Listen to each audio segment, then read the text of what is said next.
Bismillahirrahmanirrahim. Innal hamdalillah wassalatu wassalamu ala Rasulillah wa ala alihi wa sahbihi wa mawalah. Asyhadu an la ilaha illallah wahdahu la syarikalah wa asyhadu anna Muhammadan abduhu wa rasuluh sallallahu alaihi wa ala alihi wa sallama tasliman katsira. Ya ayyuhalladzina amanu taqullaha haqqa tuqatih wa la tamutunna illa wa antum muslimun. Ya ayyuhalladzina amanu taqullaha wa qulu qawlan sadida yuslih lakum a'malakum wa yaghfir lakum dhunubakum wa man yuti'illaha wa rasulahu faqad faza fawzan 'azima. Ya ayyuhalladzina amanu taqullaha wal tanzur nafsum ma qaddamat lighad wattaqullaha innallaha khabirum bima ta'malun. Amma ba'du fa inna astaqal hadits kitabullah wa khairal hadi hadi Muhammadin sallallahu alaihi wa alihi wa sallam wa syarral umuri muhdatsatuha fa inna kulla muhdatsatin bid'ah wa kulla bid'atin dhalalah wa kulla dhalalatin finnar. Ma'asyiral muslimin, bapak-bapak, ibu-ibu dan juga anak-anakku sekalian, yang mudah-mudahan Allah subhanahu wa ta'ala selalu membimbing langkah kita sekalian di dalam mengarungi kehidupan ini menuju Allah subhanahu wa ta'ala. Yang mudah-mudahan Allah subhanahu wa ta'ala memberkahi kita sekalian, terkhusus anak-anakku sekalian, di dalam menjalani kehidupan beribadah kepada Allah subhanahu wa ta'ala sebagai hambanya. Ma'asyiral muslimin rahimani wa rahimakumullah, dan juga anak-anak sekalian, pertama marilah kita bersyukur kepada Allah subhanahu wa ta'ala dengan sebenar-benarnya syukur. Bersyukur dengan hati kita, mengakui nikmat-nikmat Allah subhanahu wa ta'ala. Bersyukur dengan lisan kita, mengungkapkan dengan lisan ini akan nikmat-nikmat Allah subhanahu wa ta'ala. Bersyukur dengan anggota badan, berupaya menjadikan nikmat-nikmat Allah subhanahu wa ta'ala yang kita terima ini untuk beribadah kepada Allah subhanahu wa ta'ala, mentaati Allah subhanahu wa ta'ala, berjuang keras mencari ridhonya Allah subhanahu wa ta'ala dan ampunannya. Ma'asyiral muslimin rahimani wa rahimakumullah, anak-anak sekalian yang anak cintai karena Allah subhanahu wa ta'ala, mari kita ingat kembali tujuan pokok Allah subhanahu wa ta'ala menciptakan kita. Allah subhanahu wa ta'ala menciptakan kita hidup di muka bumi ini dengan satu hikmah yang sangat agung, satu tujuan yang sangat tinggi dan mulia, yaitu beribadah kepada Allah subhanahu wa ta'ala. Kita dihidupkan oleh Allah subhanahu wa ta'ala di muka bumi ini adalah untuk beribadah, menyembah, menghamba kepada Allah subhanahu wa ta'ala saja. Tidak boleh beribadah kepada selain Allah subhanahu wa ta'ala. Tidak boleh menghambakan diri kepada selain Allah subhanahu wa ta'ala. Tidak boleh memperbudak diri kecuali hanya kepada Allah subhanahu wa ta'ala. Itulah hikmah teragung, ya, tujuan yang sangat tinggi.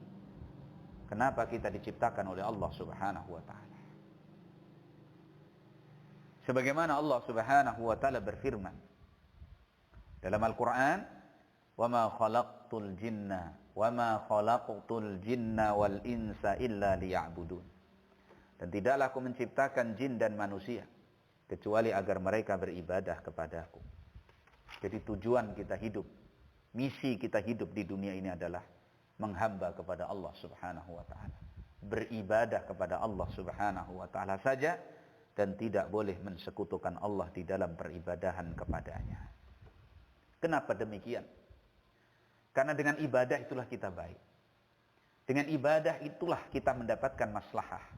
Dengan ibadah itulah kita mendapatkan kebahagiaan. Dengan ibadah itulah kehidupan kita menjadi tertata dengan bagus.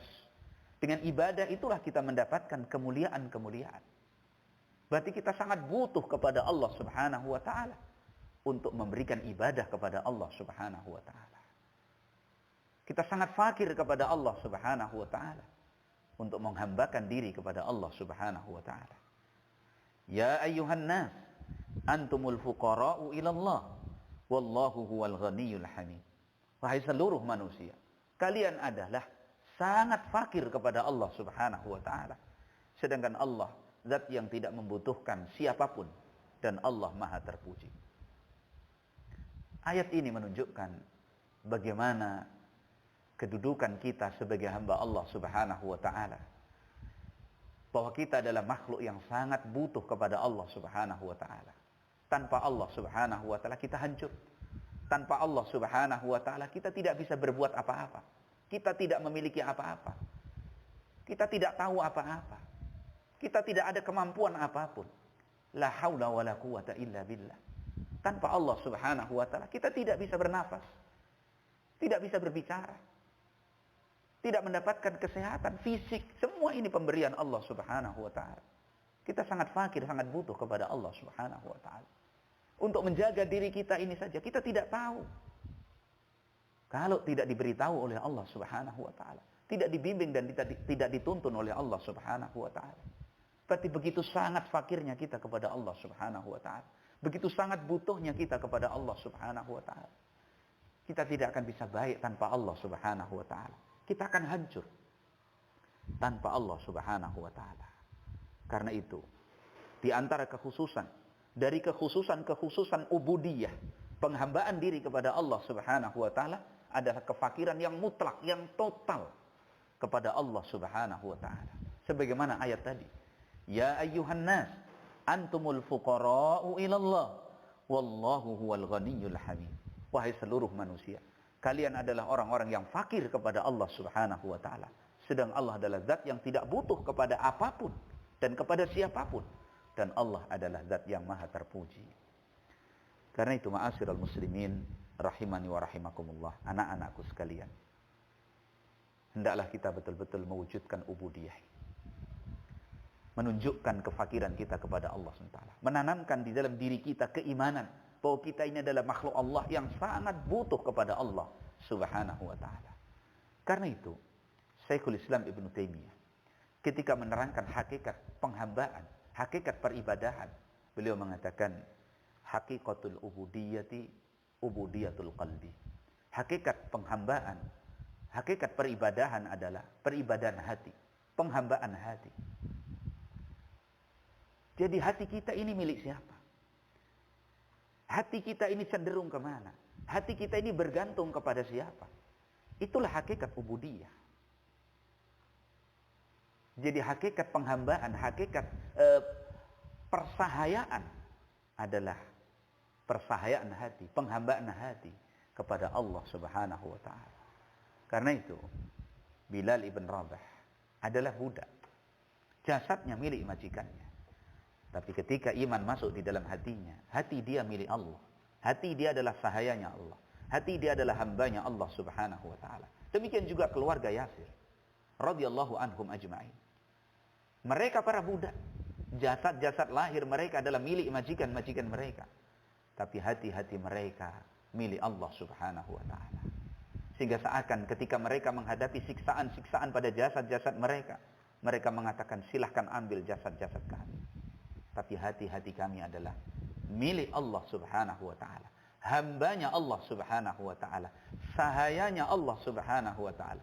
Budaknya Allah Subhanahu wa taala. Bukan sahaya kalian, bukan budak kalian, bukan hamba kalian, bukan. Inilah hakikat ubudiyah. Sementara orang yang katanya merdeka bukan budak. Jasadnya katanya merdeka. Tapi hatinya diperbudak oleh selain Allah Subhanahu wa taala. Ada yang diperbudak oleh dunianya, diperbudak oleh syahwatnya, diperbudak oleh keinginan-keinginannya, diperbudak oleh dunianya.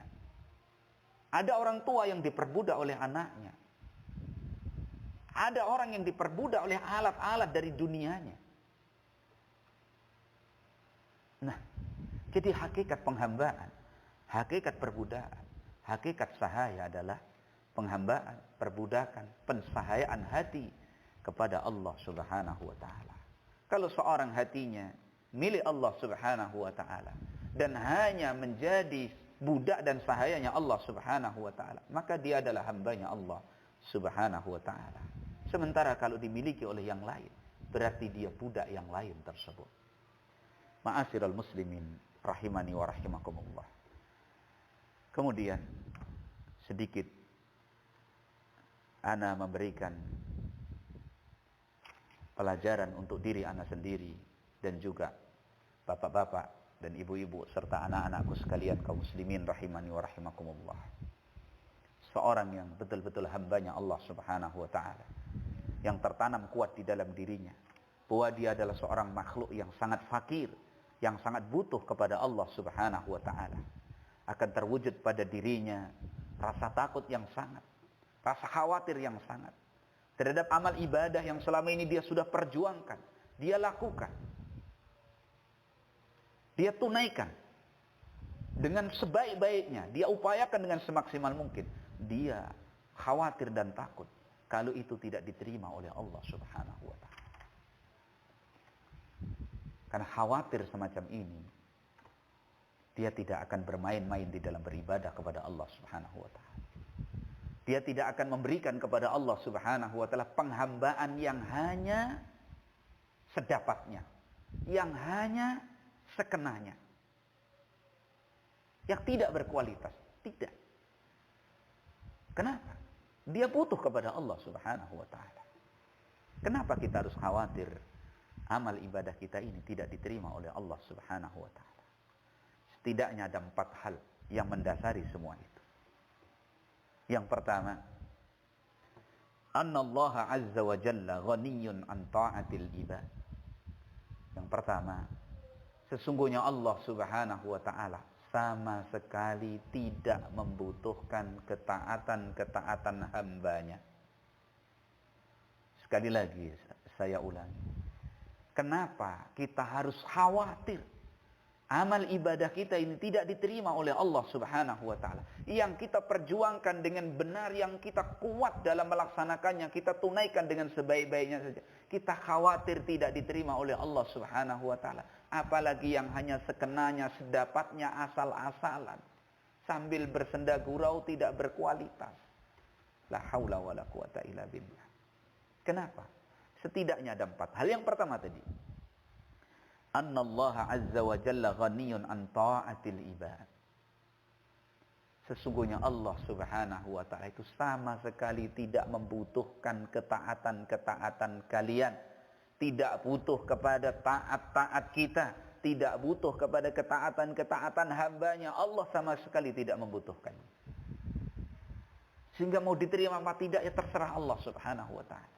Allah tidak butuh, yang butuh kita. Allah tidak butuh kepada salat kita, Allah tidak butuh kepada puasa kita, Allah tidak butuh kepada bacaan Quran kita, Allah tidak butuh kepada ibadah-ibadah kita, yang Allah tidak butuh. Kenapa itu kita lakukan? Karena yang butuh kita. Ibarat kita merengek kepada Allah, menghibah kepada Allah dengan cara yang Allah sukai, supaya Allah berkenan merahmati kita, supaya Allah tidak meninggalkan kita, supaya Allah tidak marah. Bukan Allah yang butuh, Allah tidak butuh. Ya, maka difahami ini. Jadi salat kita, yang butuh kita bukan Allah. Maka khawatir kalau salat enggak diterima. Khawatir kalau puasa kita enggak diterima oleh Allah. Khawatir kalau bacaan Quran tidak diterima oleh Allah SWT. Sedekah kita, amal-amal kita yang lain, takut kita kalau Allah tidak berkenan menerimanya. Karena asalnya Allah enggak butuh. Sama kita Allah nggak butuh. Sama ibadah kita Allah nggak butuh. Sama ketaatan kita Allah tidak butuh. Kita yang butuh kepada Allah. Orang yang sudah beribadah dengan luar biasa. Salat, bangun malam, dia datang kepada Allah. Itu aja khawatir kalau tidak berkenan Allah menerimanya. Bagaimana dengan seorang yang lalai, memberikan ibadah kepada Allah sekenanya, tidak dengan hatinya. Tidak ada rasa butuh kepada Allah. Seolah-olah Allah yang butuh kepada dirinya. Masya Allah. Pahami itu. Kan itu Allah Subhanahu wa ta'ala menegaskan dalam ayatnya. وَمَنْ يَشْكُرْ فَإِنَّمَا يَشْكُرُ لِنَفْسِهِ وَمَنْ كَفَرَ فَإِنَّ اللَّهَ غَنِيٌّ حَمِيدٌ. Dan barang siapa yang bersyukur, maka sebenarnya dia berterima kasih. Syukurnya itu untuk dia sendiri, untuk diri dia sendiri. Sedang barang siapa yang kufur kepada Allah, berani membangkang kepada Allah, fa innallaha ghaniyyun hamid. Sesungguhnya Allah tidak butuh kepadanya dan Allah Maha terpuji. Allahu Akbar. Pahami ini baik-baik. Kebutuhan kita kepada Allah itu di puncak kebutuhan. Kefakiran kita kepada Allah itu di puncak kefakiran. Maka tidak usah dibanggakan amal ibadah kita ini di hadapan manusia. Saya sudah membaca Quran, saya sudah salat malam, saya sudah ini, sudah itu.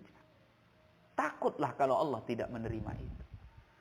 Kemudian berikutnya kita akan betul-betul memberikan ibadah kepada Allah dengan semaksimal mungkin, sebagus-bagusnya.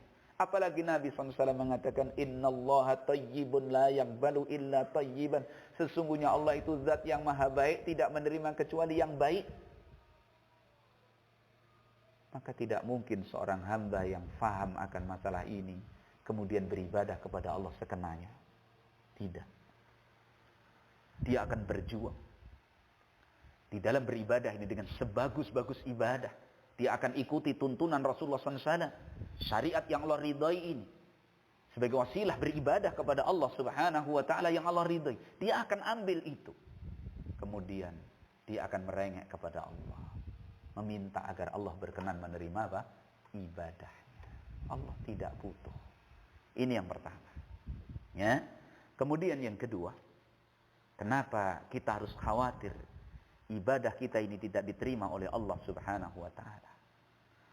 Anna qabulal a'mal innama huwa min fadlillahi wa rahmatihi. Sesungguhnya diterimanya amal ibadah kita ini, diterimanya amal ibadah hamba ini, itu hanyalah murni fadilah Allah dan rahmatnya. Bukan karena kehebatan kita, bukan karena kedudukan kita, bukan karena ilmu kita, bukan karena harta kita, bukan.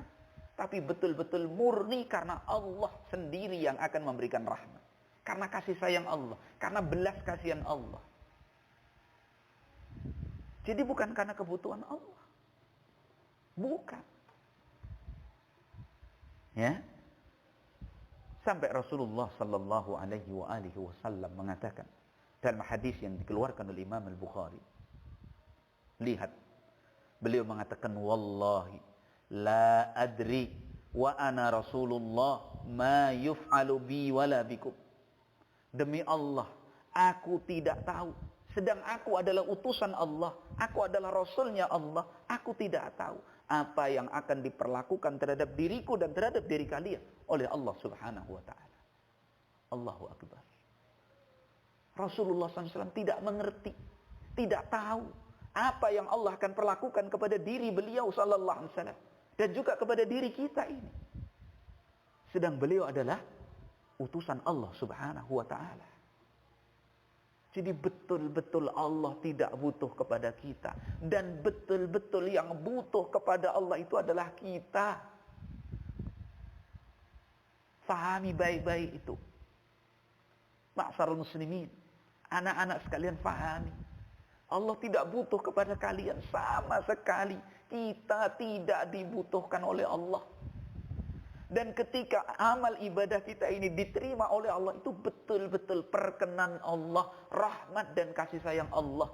Sama sekali tidak ada pengaruh dari kita. Tidak. Karena itu Nabi SAW mengingatkan dalam hadis beliau yang mulia. Hadis yang dikeluarkan oleh Imam Al-Bukhari dan Imam Muslim rahimahumullah. Hadis yang sangat agung, yang sering membuat lupa, yang sering manusia lupa tentangnya, tentang dirinya. Nabi SAW berkata di kalangan para sahabat, la yunjiya ahadan minkum amaluhu. Qalu wala anta ya Rasulullah. Qala wala ana illa an yataghammadani Allahu birahmatihi. Nabi SAW mengatakan kepada para sahabat, sekali-kali tidak ada seorang pun di antara kalian yang amalnya bisa menyelamatkan dia. Tidak ada. Masya Allah. Ini di kalangan para sahabat. Qalu, ketika Nabi mengatakan tidak ada seorang pun yang bisa terselamatkan dengan amalnya. Tidak ada. Maka para sahabat bertanya, wala anta ya Rasulullah. Tidak demikian juga engkau ya Rasulullah. Engkau juga tidak, amalmu tidak bisa menyelamatkanmu. Qala wala ana. Tidak pula aku. Hanya saja Allah subhanahu wa ta'ala meliputiku dengan rahmatnya. Jadi rahmat Allah, kasih sayang Allah, belas kasihan Allah, itulah kenapa Allah berkenan menerima kita. Jadi amal itu adalah bentuk kefakiran kita, bentuk upaya kita, bentuk rayuan kita kepada Allah subhanahu wa ta'ala, agar Allah berkenan menurunkan rahmatnya. Sehingga seorang yang betul-betul merasakan seperti ini, dia di dalam menunaikan ibadah kepada Allah subhanahu wa ta'ala bukan beban berat, tapi itu merupakan kebutuhan dia yang dia berikan kepada Rabb-Nya Azza wa Jalla dengan sebaik-baiknya, dengan harapan besar, dengan kecemasan yang besar, agar Allah berkenan menyayangi dia, merahmati dia, menurunkan kasih sayangnya, belas kasihannya. Fahami baik-baik anak-anak. Ma'asyaral muslimin rahimani wa rahimakumullah. Kalau Rasul kita yang mulia saja seperti itu, beliau bisa masuk ke dalam surganya Allah, selamat dari azab Allah subhanahu wa ta'ala, itu dengan rahmat Allah subhanahu wa ta'ala. Kenapa kita lalai? Kenapa kita salat sambil hati yang lalai? Kenapa kita masih nyaman bermaksiat kepada Allah subhanahu wa ta'ala, sedang Allah tidak butuh kepada kita? Orang-orang yang baik saja berjuang merengek, menghibah kepada Allah agar Allah berkenan merahmatinya. Maka bagaimana orang-orang yang lalai hatinya kalau tidak segera kembali kepada Allah subhanahu wa ta'ala? Ini yang kedua. Ya. Jadi kenapa Allah subhanahu wa ta'ala, kenapa kita begitu khawatir amal kita tidak diterima oleh Allah subhanahu wa ta'ala? Sebab yang kedua, karena diterima tidaknya amal itu murni ketentuan Allah subhanahu wa ta'ala. Andaikan salat kita, baca Quran kita, amal ibadah kita yang lain, puasa kita ini, kok diterima oleh Allah subhanahu wa ta'ala, itu murni karena kebaikan Allah kepada kita. Bukan karena hebatnya kita, bukan karena keistimewaan kita, bukan. Tapi karena rahmat dan kasih sayang Allah. Inilah kebutuhan kita kepada Allah yang luar biasa. Kemudian yang ketiga, kenapa kita khawatir ibadah kita tidak diterima oleh Allah subhanahu wa ta'ala? Annal minnata lillahi jami'an. Sesungguhnya karunia itu semua adalah milik Allah subhanahu wa ta'ala. Sesungguhnya karunia, pemberian, itu semua adalah milik Allah subhanahu wa ta'ala. Nikmat apapun yang kita terima, itu dari Allah subhanahu wa ta'ala. Kita bisa beribadah, itu dari Allah subhanahu wa ta'ala. Saya, bapak dan ibu sekalian, anak-anakku sekalian, bisa puasa hari ini karena pemberian Allah subhanahu wa ta'ala. Allah yang menolong kita, Allah yang memberi kita, Allah yang menjaga kita, Allah yang menguatkan kita. Semua murni dari Allah subhanahu wa ta'ala. Lalu apa yang dari kita? Tidak ada. Kita mengangkat tangan kita, naik ke mulut kita untuk menyuapkan makanan saja. Kalau Allah tidak berikan nikmat kekuatan itu, kita tidak mampu berbuat apa-apa. Wajah kita yang tampan, wajah kita yang cantik, fisik kita yang seperti ini kuatnya, itu semua pemberian Allah subhanahu wa ta'ala. Kalau Allah tidak berikan kepada kita, kita tidak punya apa-apa. Dan kalau Allah cabut dari kita, tidak ada seorang pun yang bisa menghalanginya. Maka jangan berbangga dengan hal-hal yang tidak perlu dibanggakan, sehingga melalaikan kita dari Allah subhanahu wa ta'ala. Ingat, pemberian semuanya dari Allah subhanahu wa ta'ala. Baik alat kita, yaitu tubuh, untuk beribadah kepada Allah, maupun bisanya tubuh itu beribadah kepada Allah, bisanya bibir kita, lisan kita, suara kita melantunkan ayat-ayat Allah, itu semua minnah dari Allah, pemberian dari Allah subhanahu wa ta'ala. Tidak ada peran kita. Masya Allah. Ya, ibadah kita ini pertolongan Allah subhanahu wa ta'ala. Hidup kita ini adalah pemberian Allah subhanahu wa ta'ala. Maka tidak ada seorang pun hamba yang beriman kepada Allah dengan benar, tahu dan kenal dengan Allah Subhanahu wa taala. Dia menasabkan dari apa yang ada pada dirinya itu hanya kepada dirinya tanpa Allah. Tidak, itu orang-orang yang sombong. Ya. Sampai seorang mendapatkan hidayah itu dari Allah Subhanahu wa taala. Perhatikan. Perhatikan. Seorang nabi ulul azmi seperti Nuh alaihi salam. Istrinya tidak mendapat hidayah. Putranya tidak mendapat hidayah. Lut alaihi salam, istrinya tidak mendapatkan hidayah. Ibrahim alaihi salam, Khalilur Rahman, bapaknya yang didakwai, dia berjuang mengajak bapaknya untuk mendapatkan hidayah dari Allah. Allah tidak memberikan hidayah kepadanya. Masya Allah. Rasul kita yang mulia alaihi salatu wassalam mengajak pamannya. Paman-pamannya diajak didakwai. Abu Talib tidak mendapatkan hidayah. Abu Lahab tidak mendapatkan hidayah. Itu Rasul yang mulia alaihi salatu wassalam. Para nabi, para rasul, para ulul azmi. Jadi hidayah yang ada pada kita ini murni pemberian Allah Subhanahu wa taala. Kalau kita pikir siapa kita ini, kemudian dimuliakan oleh Allah mendapatkan hidayah, Masya Allah. Begitu besarnya pemberian Allah Subhanahu wa taala. Apa yang kita suguhkan ke hadapan Allah Subhanahu wa taala? Ketaatan, taubat, istighfar, atau justru terus-menerus dalam maksiat? Menjauhkan diri dari Allah Subhanahu wa taala, merusak diri kita sendiri dengan kebodohan kita, ketidaktahuan kita, hawa nafsu kita, keinginan-keinginan kita. Fattaqullah, bertakwalah kepada Allah Subhanahu wa taala. Sementara Asia hidup bersama seorang penguasa yang zalim, kafir, paling kafirnya manusia, mengaku sebagai Tuhan, sebagai Rabb. Justru istrinya Asia mendapatkan hidayah dari Allah Subhanahu wa taala. Jadi semua yang kita terima ini murni pemberian Allah Subhanahu wa taala. Bukan karena kehebatan kita, bukan karena ilmu kita, bukan karena pergaulan kita, bukan karena teman-teman kita, bukan karena wibawa kita, bukan karena aura kita, bukan. Tapi ingat bahwasannya al-minnah, pemberian itu lillahi jami'an. Itu milik Allah Subhanahu wa taala semuanya. Perhatikan ayat Allah Subhanahu wa taala. Faman yuridillahu ayyahdiyahu yasrah sadrahu lil Islam. Wa man yurid ayyudillahu yaj'al sadrahu dayqan harajan ka'annama yas'adu fis sama. Barang siapa yang Allah inginkan untuk Allah berikan hidayah. Ingat, Allah yang memberikan hidayah kepadanya. Tidak bisa manusia sendiri mendapatkan hidayah. Maka Allah lapangkan dadanya terhadap Islam. Allah jadikan dadanya senang terhadap Islam, cinta kepada tauhid. Dia cari tauhidullah, dia perjuangkan tauhidullah, dia berupaya untuk mewujudkan tauhidullah, dia perhatikan imannya, dia jaga dan dia pelihara.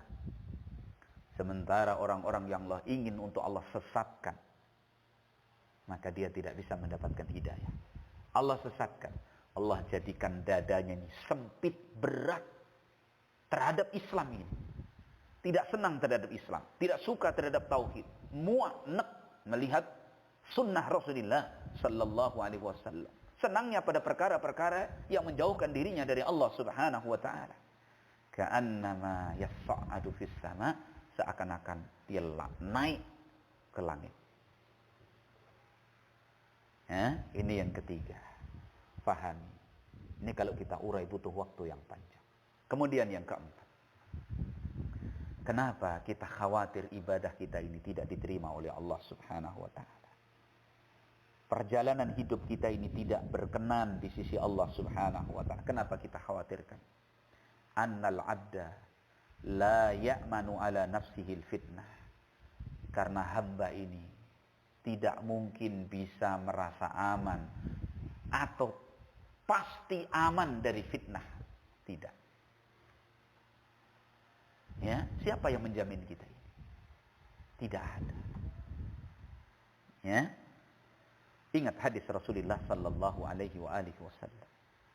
Inna quluba bani Adam kullaha baina isbi'aini min asabi'ir rahman ka qalbin wahidin yusarrifu haitsu yasha. Sesungguhnya hati-hati Bani Adam ini semuanya ada di antara dua jari dari jari-jari Ar-Rahman, seperti satu hati. Allah memalingkannya sekehendak Allah Subhanahu wa taala. Jadi tidak ada jaminan bagi kita, tidak ada. Ya. Hamba ini selagi masih hidup di dunia ini, tidak ada yang aman dari fitnah. Tidak ada yang bisa aman dari fitnah-fitnah, godaan-godaan, hawa nafsu, keinginan. Ya, apapun dia, siapapun dia, seberapapun hartanya, apapun kedudukan dan jabatannya, maka seorang hamba, meskipun sampai setinggi apapun kedudukannya, dia tidak aman atas dirinya dari fitnah-fitnah. Ya, dia khawatir. Kalau dia betul-betul beriman kepada Allah Subhanahu wa taala, dia khawatir.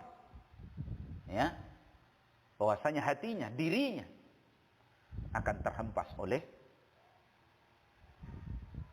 fitnah-fitnah hawa nafsu, fitnah-fitnah subhat, godaan-godaan syahwat. Karena itu Nabi sallallahu alaihi wasallam mengajarkan sebuah doa sebagaimana diriwayatkan oleh Imam Muslim dalam sahihnya. Nabi mengajarkan doa kepada kita, Allahumma musarrifal qulub, sarrif qulubana ala ta'atika. Ya Allah, zat yang memalingkan hati-hati manusia ini, palingkanlah hati-hati kami di atas ketaatan kepadamu. Kalau doa ini selalu diulang-ulang oleh Rasul yang mulia alaihi salatu wassalam, sedang hati Nabi sallallahu alaihi wasallam adalah hati beliau yang penuh dengan keimanan dan ketakwaan, bagaimana dengan kita?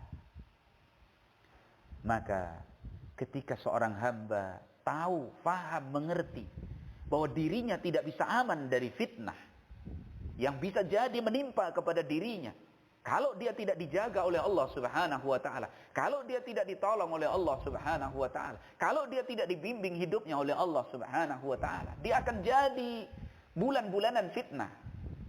Dia akan menjadi korban-korban fitnah, dia akan menjadi mangsa fitnah-fitnah tersebut. Ketika dia paham hal ini, maka dia akan melihat dirinya di atas puncak kefakiran kepada Allah Subhanahu wa taala. Dia akan datang kepada Allah. Dia akan memohon maaf kepada Allah. Dia akan minta ampun kepada Allah Subhanahu wa taala. Dia akan merengek, menangis. Dia akan sadar. Dia tidak tertipu dengan kehidupan ini. Dia sadari kesalahannya. Kesalahan matanya, kesalahan telinganya, kesalahan lisannya, kesalahan jari-jari tangannya. Dia akan sadari apa yang dipencet oleh jari tangannya, apa yang diusap oleh jari tangannya, apa yang diucapkan oleh lisannya, apa yang dia posting, apa yang dia sampaikan, apa yang ada di dalam benaknya, kelalaian hatinya, matanya yang tidak pernah menangis. Dia akan sadari itu. Kemudian dia segera kembali kepada Allah Subhanahu wa taala. Ini orang yang diinginkan kebaikan oleh Allah Subhanahu wa taala. Maka takutlah ketika seorang bermaksiat kepada Allah, hatinya lalai, keras, tidak pernah menangis kepada Allah Subhanahu wa taala, kemudian tidak tergerak dalam hatinya keinginan untuk kembali kepada Allah Subhanahu wa taala. Takutlah dia, takut kalau Allah Subhanahu wa taala kemudian membiarkan dia dan meninggalkannya. Tidak ada yang bisa memberikan kebaikan sedikit pun kepadanya.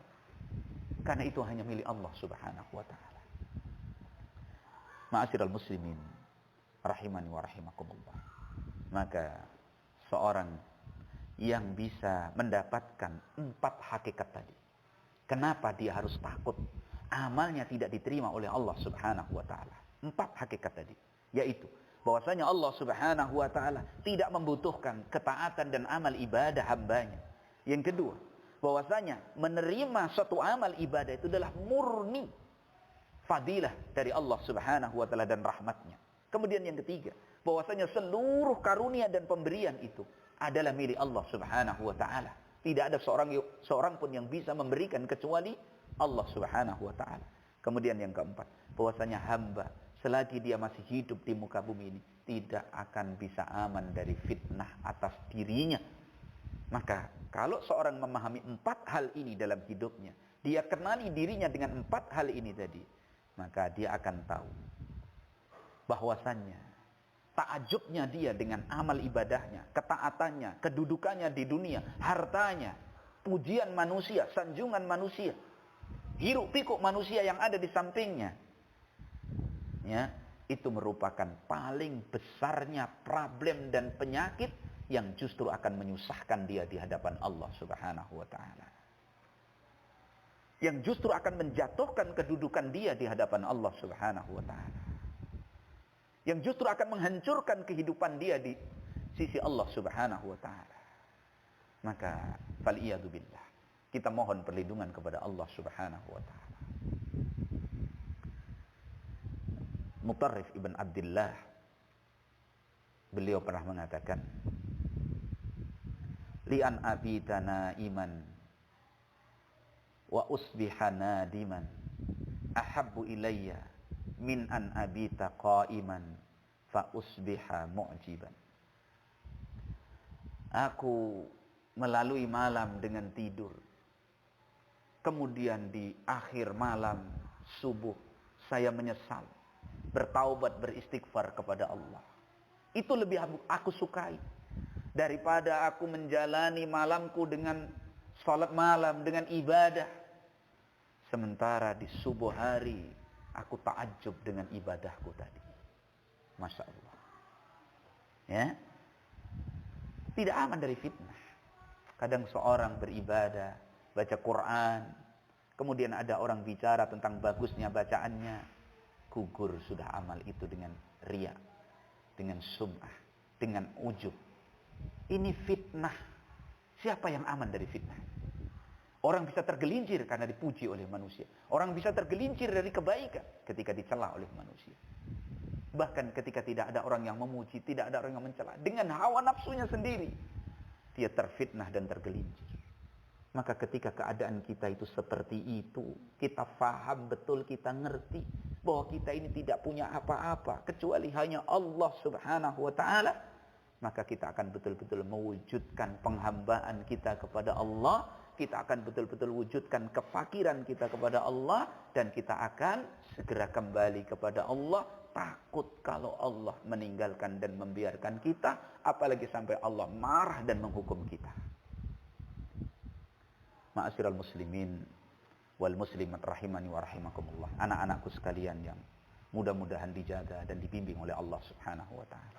Itulah pesan-pesan yang bisa Anda sampaikan untuk Anda pribadi khususnya, dan juga untuk antum sekalian, ya, antunna sekalian, khususnya untuk bekal kita di 10 akhir bulan Ramadan ini. Mari, apa yang kemarin kita keliru, kita khilaf, kita tergoda, kita terfitnah, kita fahami, itu menunjukkan bahwa kita betul-betul tidak bisa berbuat apa-apa tanpa Allah Subhanahu wa taala. Kita tidak aman dari fitnah. Kita tidak punya apa-apa. Yang kita punya sekarang adalah Allah Subhanahu wa taala.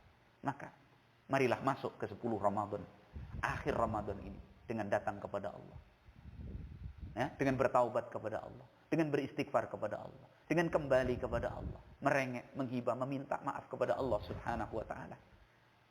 Kemudian berupaya mengisi hari-hari 10 akhir Ramadan ini dengan penyesalan kita akan dosa-dosa dan kesalahan-kesalahan kita, dengan ketaatan-ketaatan kita kepada Allah Subhanahu wa taala.